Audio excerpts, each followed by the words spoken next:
we make kids hold each other accountable. I see kids or one of my seniors or one of my captains see somebody in the hallway messing around, and one of my older kids is not saying something to this younger kid, then that I'm probably even more upset with the older guy that didn't take care of his business. So we try not to have just a whole bunch of rules, because the kids know that we try to do everything right.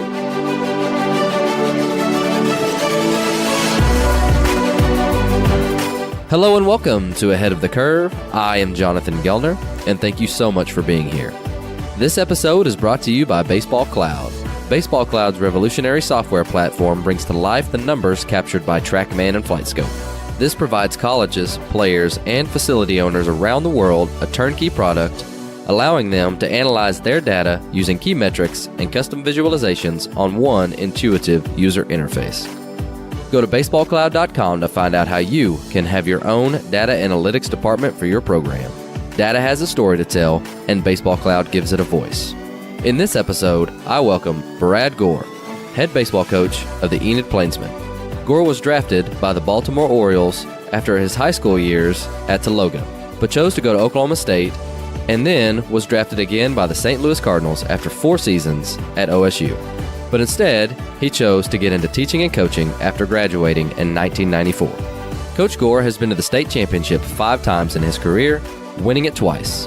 And a few of the topics we get into: how Coach Gore emphasizes the importance of developing competitiveness, the importance of older players leading the younger, and building practice schedules around team energy levels during the demanding travel schedule in the spring. We also discuss the value of connecting with players as people beyond baseball, and that's noted as something that Coach Gore has increasingly appreciated the importance of in the course of his 25-year career. Ladies and gentlemen, here is Brad Gore. Coach Gore, welcome to the show. Hey, thanks for having me, Jonathan. Definitely.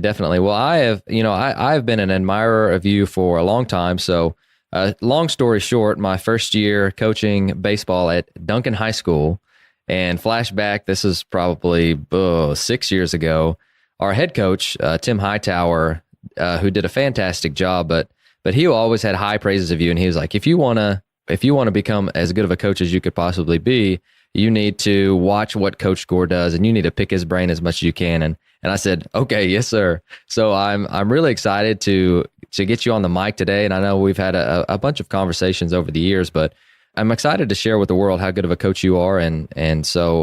But for the guests who may not know you as well as I do, can you talk a little bit about, how you got into the game of baseball and why you decided to get into coaching?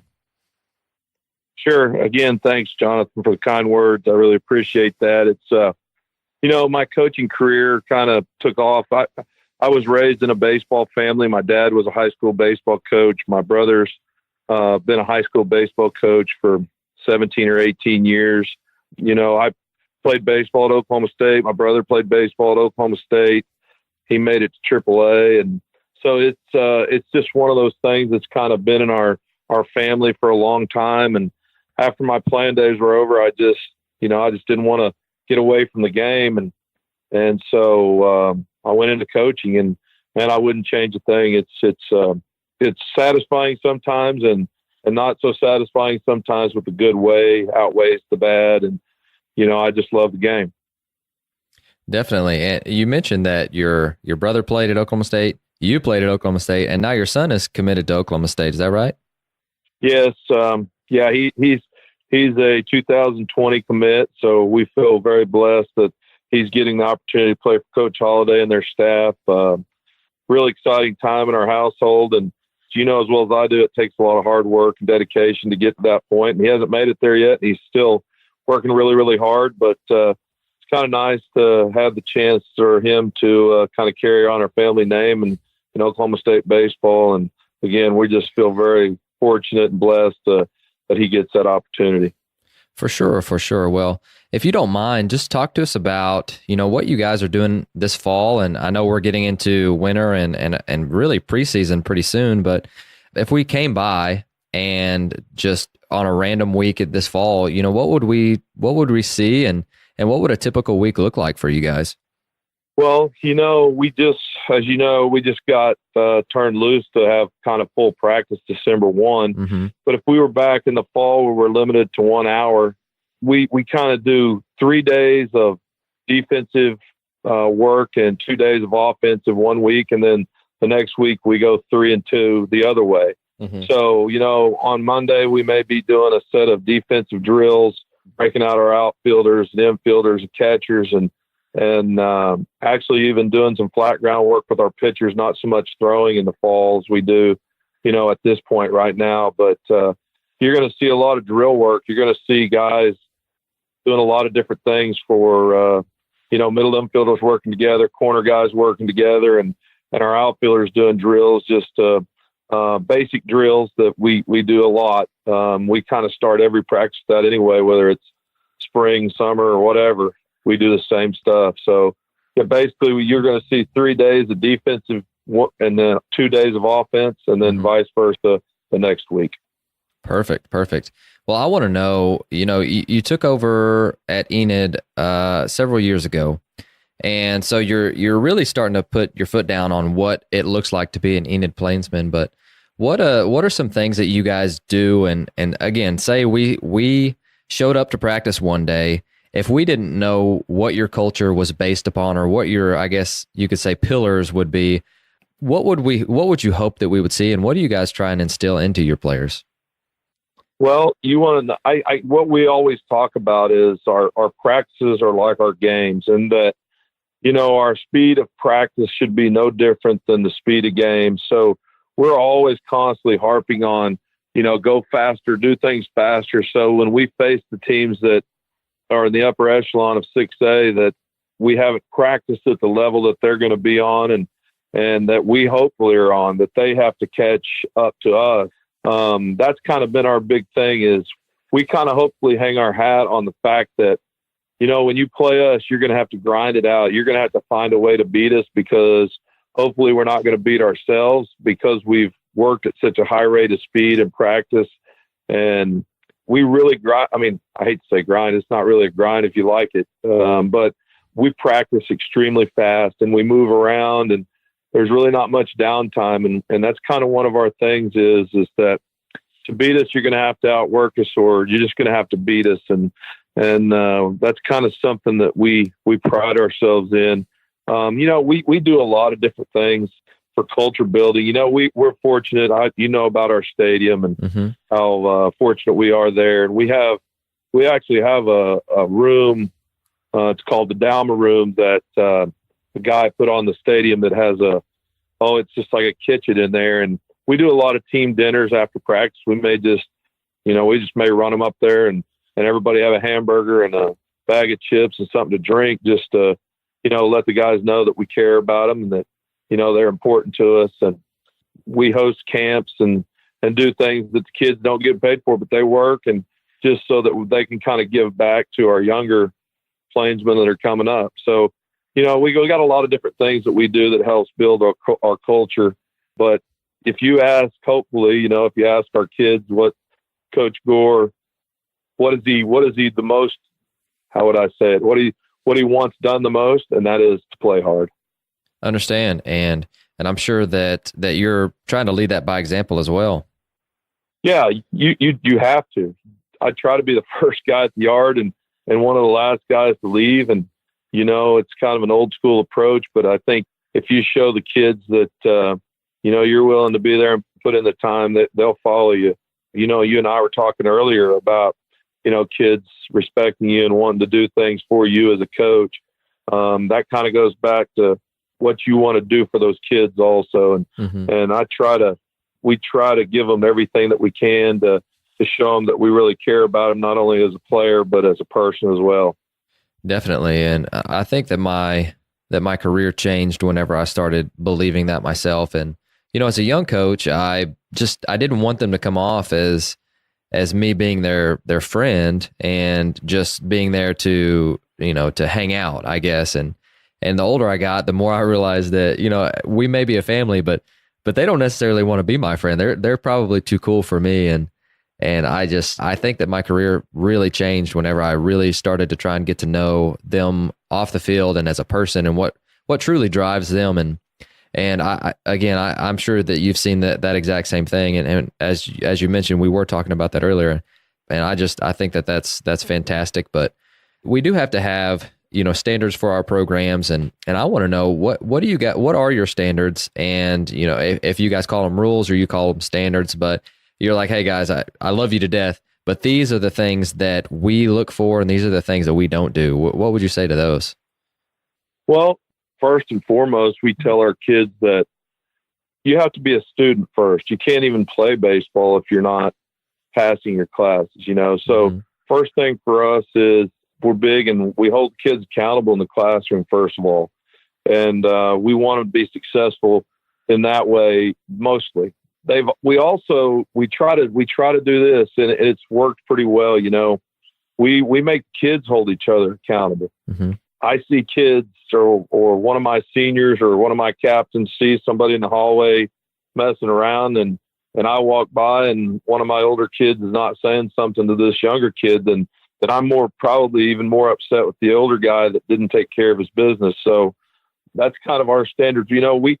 We try not to have just a whole bunch of rules, because I think the kids know that we try to do everything right. If you do something wrong, you're gonna, have to pay the piper every once in a while, and kids are gonna mess up. But if I really believe this, that if your older kids set that standard of excellence, and they're the ones that can even have more an effect on our team than I can. Mm-hmm. So, I guess to answer your question, my policy is that our upperclassmen are going to set the standard, and our younger kids are going to follow. And if they don't, then I'm the kind of the final judge, but our upperclassmen are kind of the jury, and they've done a good job here of kind of setting an example of what we expect in our program.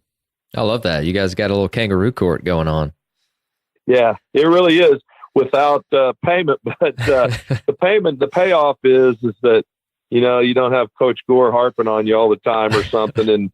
And honestly, man, I've been blessed some great leaders. This is my 25th year of coaching, and I've been real blessed to have kids that have bought into what I try to do as a person or as a coach. And with no exception this year, I've got a great group of seniors and juniors that are great leaders. And man, we just haven't had discipline actions that you'd look around, and you're wondering what in the world's going on. We just haven't had to take a lot of disciplinary actions since I've been here. And it's been really awesome. Well, it sounds like you guys are, or at least you in general, are really good about communicating, one, your expectations, but two, just about what's going on in the program, and they're communicating with you vice versa. Yeah, I think that's a big key is, you've always got a couple guys that you kind of lean on to get the pulse of the team or whatever. But man, we have some really awesome kids. Like I said, I've been real fortunate to have kids that have always kind of tried to do what I've asked them to do. And honestly, if they're not willing to do that, then they're probably not around. It's one of those type of deals that we really hold our kids accountable for everything that they do, whether it be off the field or on the field. It's all the same to us. And like I said, I've been really fortunate to have some really good kids. Oh, for sure. And, I think that you leading by example sets the tone for everything else. And I know something else that you are, and that's very competitive. I think most coaches are, but I know after coaching across from you for several years that you are definitely competitive. And so I want to know, how do you promote that in your program, and how do you kind of build that culture of competition into your practices? Well, it's funny today, Jonathan, we try to do a competition out of when we finish a set of whatever we're doing, we have a competition of some sort almost every time, whether it be we're working on defensive fundamentals, or we're hitting in the cage, or we're just running a bases. We always try to end whatever session it is we're doing with a competition. For example, today we were doing our steps to first base, find the ball, the whole thing, and working on our rounding the bags. And that was kind of the end of practice. We're working on a ball behind us, this and that, running the bases. And at the end, we just ran some sprints, who could get to first base the fastest. And, man, the kids love it. They love to challenge each other. It kind of sets a standard of, I want to be the fastest guy. If we're doing defensive drills and we got 3 or 4 fungos going, usually at the end of it, we're doing how many plays can shortstop. We got 4 shortstops and we got 4 third basemen and we got 4 second basemen. We're gonna challenge each one to see how many balls they can catch in a row and kind of end it on a competition. And you get guys hooting and hollering and jumping up and down, and whether they win or lose. And I think that just kind of bleeds over into the games, that it really means something to try to win every pitch. Sure. I think if you promote that and you guys do it every day, it becomes, second nature. Yeah, it really does. And our kids, they kind of feed off that. And it also, what it'll do is you'll find out who your most competitive kids are. You may have some really quiet kid that doesn't say much unless he's in competition, and all of a sudden, that creature comes out of there that you've been waiting to see because you put him in competition, and he begins to open up, and it changes his whole season, just by being out there in competition. And another thing that we do that is kind of different, we don't have great numbers, but we do practice a lot of times with our JV and varsity together. Mm-hmm. So for this reason, if I have a really talented varsity second baseman that's extremely competitive, and I've got a little young freshman that just, trying to find his way, we call it peer coaching. And love it. A lot of, and that, man, I totally believe in that. I don't know how many coaches do it, but we do it. I tell our upperclassmen that you're just as big influence on these kids' baseball career as I am. So help them. The game, what you've done here for 3 or 4 years, whatever it may be, what we expect to help them. And so I think that has made a big impact on our program, that, when you put a senior out there, now it takes the right kind of kids. And fortunately, our kids look at it as, hey, I was once a freshman too. I know where I was. I know the feeling. So if I'm a senior, man, I want to get this kid to the level that I'm at. So it has worked really good. And that's back to that competition thing, that those young guys learn that competition factor from those older guys, that it's going hard all the time. And the speed of the game is much faster, and the rate of practice goes faster. So they make big jumps in the fall and in the winter. Oh, definitely. It's one of those that you're with the senior, you're leaving the jersey in a better place than you found it, or you're at least trying to, doing everything that you can to do that. I'll tell you from experience, whenever I was a freshman and I had seniors that were telling me probably the same things that my coaches were, I don't mean this in a bad way, but I listened more because I had such admiration for those guys, and head coach and assistant coach are talking all the time, and there's only so much that you can take in, and just hearing it from a different voice, I think, can make a whole lot of difference, especially to the young guys. Oh, without a doubt. I just think some of these kids, especially here in Enid, that if they're in the 7th grade and they come and a kid happens to get to play when he's a freshman or sophomore, and they watch that kid play for 2 or 3 years, and then all of a sudden they're in the same uniform that kid's wearing, that it means something when that kid is actually trying to help them and trying to make them a better ball player, because they've been looking up to him for, a couple of years. It's a really big deal to have somebody speak to you that's on your level now, and the same playing field that you're on. And it's not a coach, it's one of your peers. Oh, absolutely. But I want to know, you've mentioned that you have a lot of younger players, and that you for the most part, let the JV practice with the varsity. And I think that's a fantastic idea. But I also want to know, how do you prioritize the individual's development within the team setting? And it's something that I think it's tough, but I mean, I just go back to, if each individual player is going to get better, our team's going to get better. And if I can help each of those guys progress at a level that they're striving for every day, then I want to do that. But it's not easy. And, so what's your advice on that? Well, my advice on that is, it just takes a lot of hours to be a good coach. And if I have a kid that I feel like needs some individual attention, we take that time. We as a coaching staff, we take that time, and it may be 6:30, 7 o'clock at night that we're in the cage hitting with a guy, or he wants extra fly balls or ground balls, or he wants extra, reps here or there.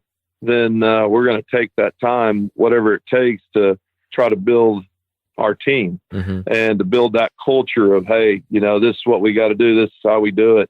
It's just one of those things you have to do. And it's, it can take a lot of time, but I guess that's why they don't put a game clock on baseball, is because it's a different ball game, and you just have to spend the time at it, and I'm fortunate. I got really good assistant coaches to help me that really coach. And so it's just a matter of taking the time for us. I mean, we just make it happen some way. I understand completely. Well, let's go ahead and skip to, what practices look like in the spring. And, here in Oklahoma, we could be playing almost 6 days a week, and it's practices at a premium. But I want to know, besides the last couple of weeks of practice when everything is kind of ironed out, maybe take us through in the preseason what a typical practice would look like, and, how much time do you spend on what, and to be able to cover everything, it would take 6 hours to be able to do it. But what have you found to be kind of your niche or your recipe for success as far as practice in the spring goes? So you're talking about during the season? Yeah. Mm-hmm. Yeah, that's a great question, because what I try to do is during games, I'll go to my notebook and write down something that we've failed at, or that I haven't done a good job of coaching. And so the next day, if we're playing, hopefully if we're at home, we may be on the field just a little bit earlier, working on whatever situation or whatever it is that we're struggling with. And that's basically what we're looking for, is what's our weaknesses throughout the season, so when we get to the end that we've got all those kinks ironed out. So yeah, it's not so much maybe we probably go away from more of the defensive and offensive drills and do more situational stuff mixed in. But I say that, and then, at least 1 day a week, we're doing something fundamental defensively and offensively. But we do try to lean more towards, what is going on in the games that we need to correct, whether we're not executing rundowns or first and third situations, or maybe we're not communicating on double cuts or whatever it is, and more team oriented stuff in the spring. And it's tough. It's one of those things where if where we play, it's 6 o'clock ball game in Tulsa. We're getting in late and we go again. But if we have a couple hours before a game, we're out there working on whatever fundamental it is, or whatever game strategy we're not working on, we're not working, then we're out there getting after it a little bit before the game. I got you. So the game's going on, and you're just saying, hey, so we didn't do this very well. You jot it down in your notebook, and then that's immediately you go over it the next day. Yes, we try, and I always try to talk about it after the game, that here was something that and I always try to talk about something real positive we did. Usually there's something, there that you can take both ends and end the thing with something positive.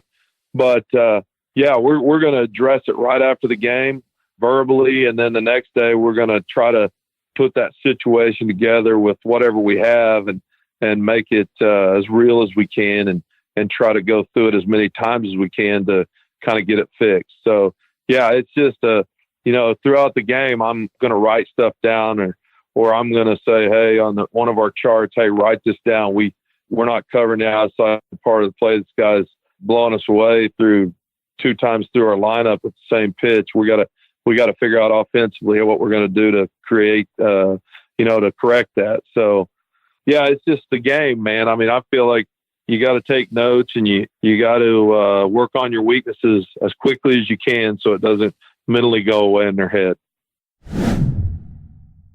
Let me take a few seconds to tell you guys about OnBaseU. OnBase University is an organization that studies how the human body moves in baseball and softball. They offer certification seminars that teach coaches, trainers, and medical professionals how to assess an athlete's physical ability to perform movement patterns that are specific to hitting and pitching. For example, they just put up a blog post on their website, onbaseu.com, that discussed why hip internal rotation is important in hitting and how they evaluate it with their OnBaseU screen. If you want to learn more about OnBaseU, I did a podcast with the OnBaseU founder, Dr. Greg Rose, episode 78, and he talked about how he modeled the screen after golf assessments that he created for TPI. They are hosting pitching and hitting seminars in Phoenix, Newark, and Houston over the next few months. I will be attending one soon, and I hope to see you there.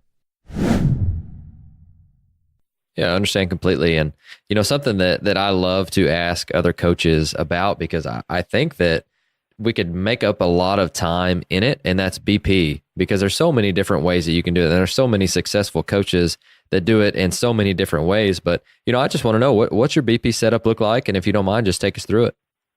Sure.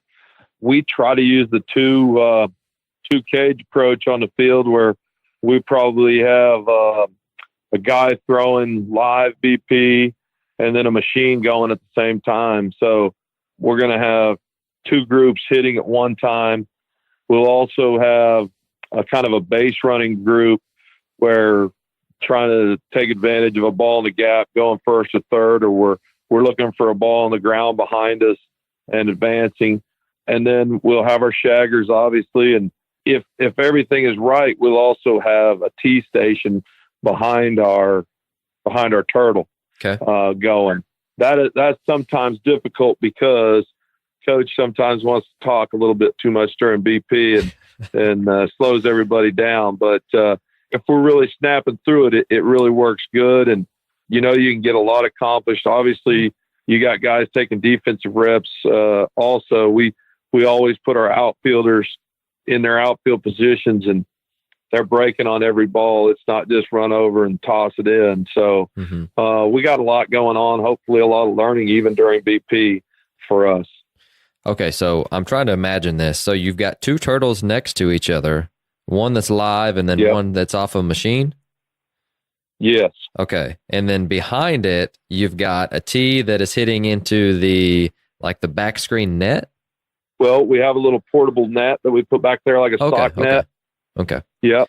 Okay. So we got that going on, and then we've got a couple screens protecting. We got 4 screens with the double BP. Obviously to protect guys that are throwing and whatever. Mm-hmm. But then we have a guy at first base running. Maybe we're doing something where we're trying to hit the ball on the ground. I don't. But everybody's got a cue off of who they're going off from, what hitter they're going off from. Usually the guy that's on the far left is the cue for the base runners to run off from. Okay. And are the guys that are all hitting in the same group, or is that 3 separate groups? That's 3 separate groups. So we'll have 12 guys running around up there at the cage area, with 8 up around the cage area and 4 back behind with the sock net, working on their stroke. And then kind of, what I'm saying, 4 guys running bases and about 10, 15 shagging balls. So, oh, got it. Now, have you used the machine for forever, or is that just kind of a new thing that you guys have started to do? You know what? Early on in my career, I didn't use the machine very much. Wasn't just a real big believer in that, but I do think there's a lot of value in that now, especially with the type of machines that we have that are, you don't have to worry about one banging somebody in the head. They're really accurate. And I think what it does is it gives the kid a chance to see some velo. I think you can't replicate that really any other way unless you're going live with your own pitchers, in inter squad or scrimmages, which, you really can't do that every day. So we, to get that, that little extra hump on there, we use the machine quite a bit. Got it. And we use it, I think, almost every single day besides last Friday. We did, you talking about competition. So we use the machine every day. And to be honest, the kids absolutely hate it because it just wears them out most of the time. And, it's just one of those things. It's like, guys, if you hit 800 in practice, then we're not doing our job to prepare you for the game. You talk about speed of the game and speed of the player earlier. But last Friday, we've got a couple former pitchers on our coaching staff, and I was like, all right, well, let's just do a little dirty for 30. So we set set up the L screen at 30 feet away, and just, I don't think they scored a run off of us because we were just mixing BP, and we'd give them 3 outs, and it'd be 4 pitches, and they'd be done. And so that's another way that we've tried to figure out how to simulate BP, and just to make it more game-like. And I think that the more that I'm into it, the more that I don't want them to take reps without having to make a decision. And that's one of those things that if you're mixing BP or you're hitting off of a machine, it's not going to be perfect every time, but you have to make a decision just like in a game, whether or not to swing or not.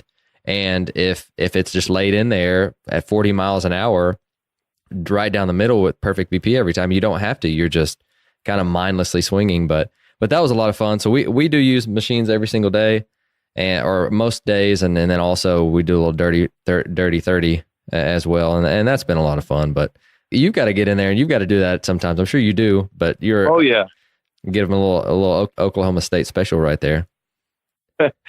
Yeah, I still get up there and throw, even as old and fat as I am now, and out of shape. But it's still a lot of fun. We also use we don't do this as often as maybe we should, but we do use cones in the outfield and try to make guys go gap to gap more than down the lines. And that is something that I should do more that I don't, is use cones and make guys hit in the gaps. And I think that's really, really, really valuable. I think guys get, even if machine or whatever live BP, they sometimes just get pull happy, and you got to rein them back in a little bit. And those cones and the gaps sure seem to, you get a couple swings and you get pull happy, you got to get out. It can change things a little bit. Sure. And, I love that. And I love being able to put a competition aspect on it of, hey, who is the group that can have the most in the cones? I mean, that's just no doubt a good constraint to have. And we talk about, making competitions and practices. I think, I know you mentioned this earlier, we can make anything a competition, but it's going to heighten their awareness on what's going on, because they're like, oh, instead of just being left field to right field, there's cones out there now. And now I've got to hit them. And now we've got push-ups. If we lose, oh, I'm in. So yeah, I really like that a lot. And, another thing that's really tough whenever you could be playing 5 days a week is trying to figure out a time and a lift schedule in season. So is there any tips that you could offer us for that? And, when do you guys find time to do that? If you do find time to do that, and yeah, what would you offer for us? That's a good question. We kind of, in the spring, once we start playing, we lift either 3 or 4 days a week up until the season starts. Okay. And once it starts, we just go 2 just to maintain. And so we don't go backwards. We're just in maintain mode throughout the season, because like I said, we're on the bus.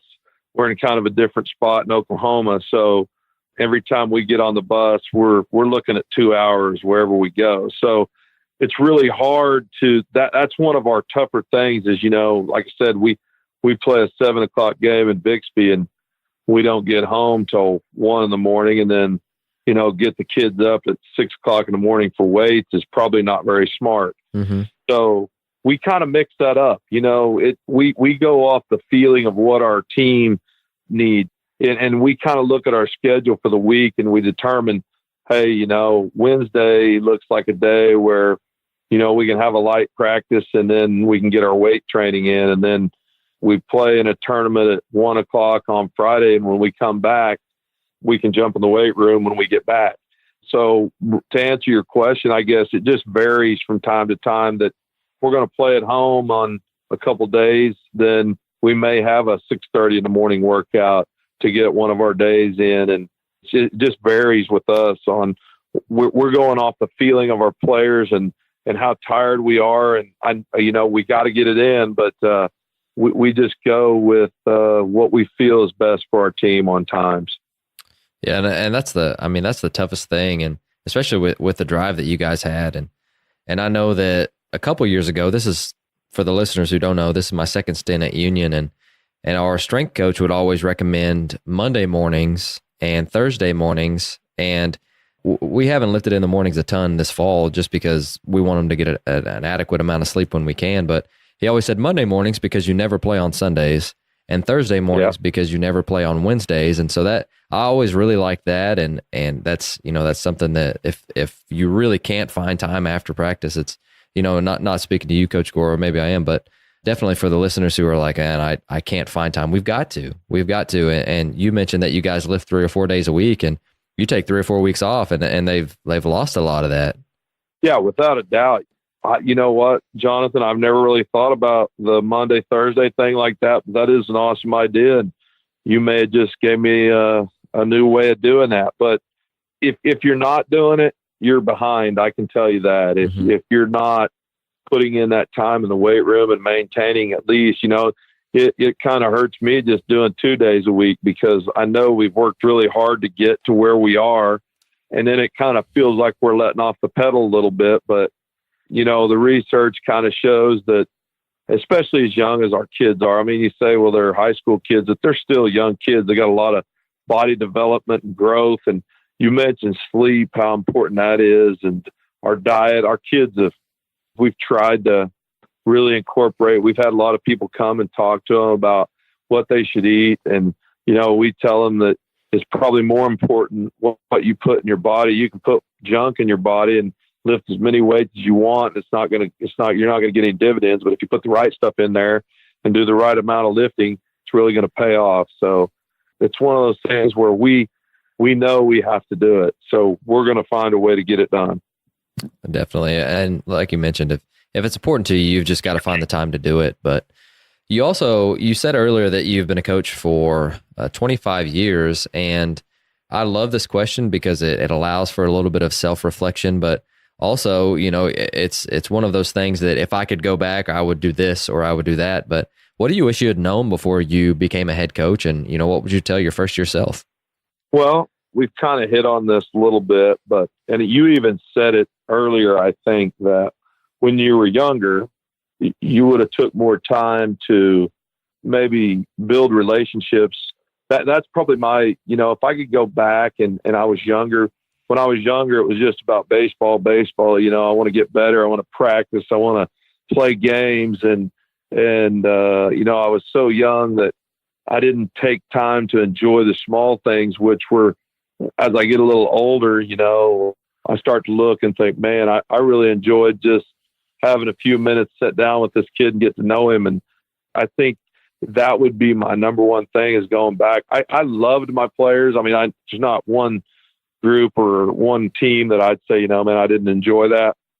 But I don't think I took the time as a younger coach to maybe have a more personal relationship with a kid and find out what's going on at home and what makes him tick a little bit more. And, if I'm a young coach, that would be one thing that I would sure stress to them, is to, take time, enjoy it. It's, there's a lot to be had from the kids. They can teach you a lot as well. And, not everything might seem rosy on the outside for them, but on the inside, it might not be. And there's a lot of things that you can help them with personally that, you just forget how much you really mean to that kid. I don't think coaches a lot of times understand the influence their words have on these kids if they really, really respect you. And a lot of times I didn't take the time to think that, man, this is important to this kid. It was just more about building the team instead of building personal relationships.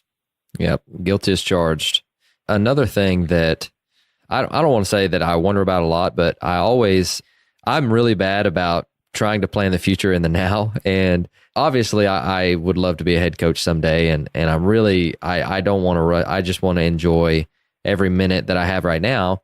But, something that I think that some of the coaches that I'm around right now and you do yourself is they help, as good head coaches, help prepare their assistants to be good head coaches someday. And so I want to know, as a head coach, how do you prepare your assistants to be, for the ones who want to be head coaches someday? How do you help prepare them for that? Well, you know what my number one thing is that I try to tell my coaches is, I want you to coach. I want you to feel comfortable. I'm not looking over your shoulder. If there's something that maybe I don't like, we'll discuss it, but I don't look at it as I'm their boss as much as I am, I'm their buddy in coaching. And I learn from them just as much as they do from me. but I try to let my coaches coach. I mean, let them do their thing, have their say, try it their way, and I've been awfully fortunate to have guys that are really loyal to me and do whatever I ask. So I've been real fortunate on that end, man, that, I just try to let my coaches coach, I guess would be the answer is, and I let them try to be involved in as much as they can to see all aspects. If we have a problem, I want them to be involved in it. Not that they're taking any of the heat or whatever it may be. I don't even consider it heat, but if we have a dilemma that needs to be solved, they're in on every part of it so that they understand, that it's not always just about X's and O's and making pitches or hitting home runs. There's outside stuff that, you have to deal with as a head coach that you might not have to as an assistant. So I try to let them see all that stuff that I can. Even the financial part of running a program is not easy, having enough money to do this, or, having your booster club help you do that, or going to the school and asking them, we need this or that. It's a pretty big undertaking just to run a program. So financially, I let them get in on that a little bit and let them see all the parts of it that are maybe not even non-baseball related. No, that's really good. And you can definitely tell by just our conversation today that you're very passionate about that. And you're also very passionate about learning. I mean, we talked about the Monday, Thursday thing, and you're like, hey, that's great. And so it sounds like you're constantly trying to better yourself, better your program, and better your players. But I want to know, what's something that you've learned lately that's gotten you really excited? Well, you know what? There are a lot of things that I learned. I'm kind of one of these guys. I like to look at the Twitter and look at all the stuff, but I got to know a little bit at last year's Oklahoma Baseball Coach Association clinic was Kai Correa. And I got to sit down and pick his brain a little bit. And then, of course, I watch all of his videos and his training stuff. And man, we've really put a lot of his stuff into our practices. I love it. I mean, I'm giving Kai a plug here. So, but he's a stud. That stuff that he brings to the table defensively. There's other guys that we follow too and do stuff that they do. But I've done a lot of Kai's stuff here recently that has really helped our defensive program. I really believe that. And I'm a huge fan of Kai and obviously former podcast guest. And again, he's a stud, but I also love how gifted of a communicator he is. And if you guys are listening and don't know, hashtag Friday Fielders or Kai Correa, make sure you guys go check that out, because he and the Friday Fielders crew do an absolutely fantastic job. But my last question that I always love to end with, and it all boils down to the players. And so if our listeners are listening to this and they want to take something away that has to do with our players, I want to know, if I came to your practice tomorrow and I said, hey, starting shortstop for Enid, what is your favorite thing that you do in practice that Coach Gore has for you guys? Or if you show up one day and you're say, hey, we're doing this today, and they just go ecstatic and they get really excited, what would a couple of those things be? It's kind of you wouldn't believe this, but I swear to you, the group that I have this year, no doubt about it, they love to do what we call 21 outs, which is, I'm sure coaches do it probably all over the place, where you send your guys out, you got a guy with a fungo, and you try to get 21 outs before you make an error. And again, it is super competitive. We make it as tough as we can, and we make guys sprint off and on the field for conditioning and guys hold each other accountable. Again, there's that word. Our players hold each other accountable, and it kills somebody if they bobble a ball or they throw a ball away, and we put time on it and this and that, but they absolutely love the competition part of getting 21 outs.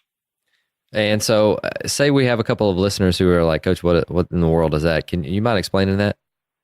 Well, what we do is for us, we have 3 different defensive teams. So we have one defensive team on the field, and if they can get 21 outs before making an error, then they win. If they make an error, another team gets to run on the field and try to get 21 outs before they make an error. And it's just kind of a game. It's a competition between 3 different teams.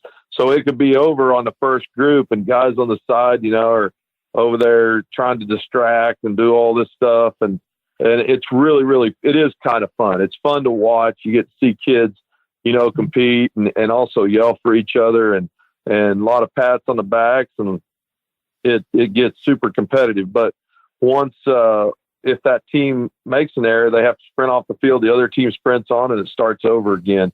So, it's nice to watch guys, root for each other and pat each other on the back. And it's real. I don't know why, but it really gets our guys excited. That's awesome.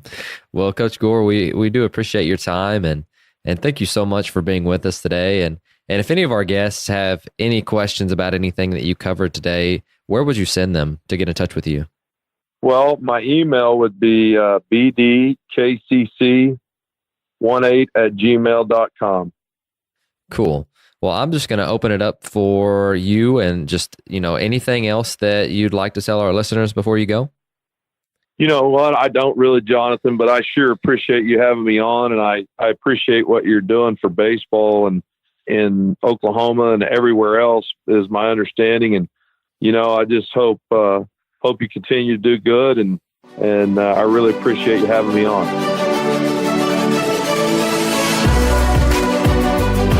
Thank you for listening to Ahead of the Curve.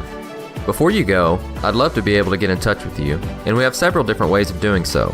You can follow us on Twitter and Instagram at AOTC_podcast. You can join the AOTC Coaches Facebook group, and if you want to be a part of the mini clinic emails, both of those links are listed below. If you enjoyed the show, please consider leaving us a rating or review to help others find and stay ahead of the curve.